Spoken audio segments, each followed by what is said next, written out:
That's not accurate. So let me give you the accurate information. First of all, we are increasing our distribution this month by 50%. In early August, we were distributing an average of 100,000 doses per week. One thing that I think people need to understand for clarity, facts, I know you're like facts, is that monoclonal antibodies are life-saving therapies that are used after infection. I think our role as the government overseeing the entire country is to be equitable in how we distribute. We're not going to give a greater percentage to Florida over Oklahoma, nor do I think are you suggesting that. That's exactly what we're suggesting. Yes. Let's go right to the source, though. Let's welcome in our White House correspondent, Emerald Robinson, standing by live in our nation's capital. Emerald, it's just so ridiculous. People don't realize 27 states, including Massachusetts, by the way, have Republican governors. That's the majority in this country. There's only 50 states. 27 of them could be on this list. Yeah, but it's primarily Florida, Texas, and Tennessee, those states that have been most opposed to Joe Biden's COVID policies.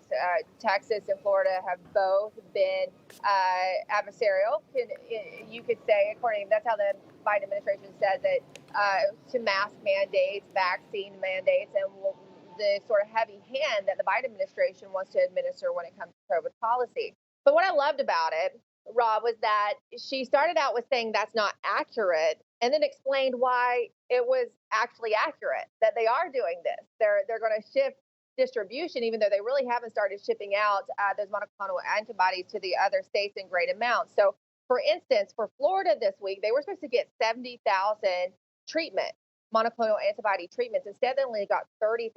So that's less than that's about half. And that is very concerning to DeSantis' team. It's concerning to a lot of providers in Florida who have been sending their patients for this treatment, because keep in mind, it is not just vaccinated people, which seems to be the standard of care for this administration. If you're not vaccinated, then you don't deserve care, is essentially what Jen Psaki was saying yesterday.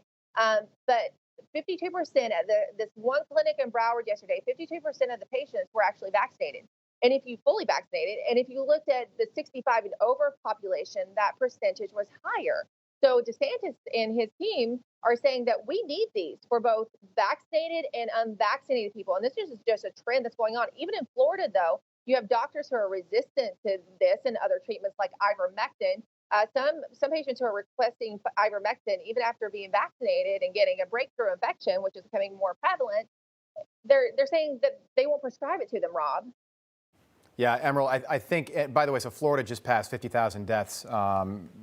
They've got a total of 50,811 now over the last 18 months. That's still less than New York. It's still 5,000 less than New York, courtesy of Andrew Cuomo and the nursing home crisis and many bad policy decisions. Do you think this is probably about, this is sinister to say, but could this be about 2024? The worse you make Ron DeSantis look, the less viable of a candidate he is. I mean, it doesn't. One could say, and I have talked to providers and members from the governor's office, it doesn't make sense medically or scientifically, because the prevalence of the cases have been in those southern states. So yeah, there's more of a need there. And keep in mind that the rest of the nation wasn't really using monoclonal antibodies in the same way that Governor DeSantis was pushing them in Florida. And now that they've had some good results with it, there is a little more demand, but there's still not maybe the prevalence of cases. And he made the point yesterday that will shift. And Florida will see a decrease and they won't have the need. And then they'll go to states who will see an increase in the shift, an increase in cases, an increase in breakthroughs. And that's not being figured into this, which they say does not make sense. And I asked about supply too, Rob, in a follow-up, because there really isn't a limiting in supply. And GlaxoSmithKline, who makes it, could just ramp up production, especially if the Biden administration told them to and help them do that.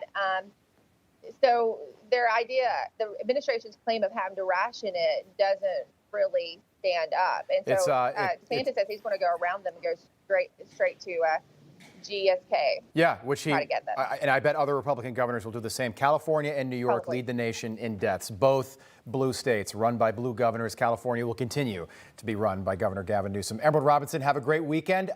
Say hi to that adorable little girl that is watching Wake Up America. She was so entranced watching you, my 1-year-old. I'm so glad that she's adorable. Those curls, so cute. She's such a cutie. Thank you, Emerald. Have a great weekend. See you soon. Thanks. Hey, I'm Rob Finnerty. Thanks for watching. If you enjoyed this video, please join the conversation in the comments below. Don't forget to subscribe, too. Hit the bell icon to be alerted to breaking news. And remember, there's a whole lot more on Newsmax TV, America's fastest growing cable news network. Newsmax TV, we're real news for real people.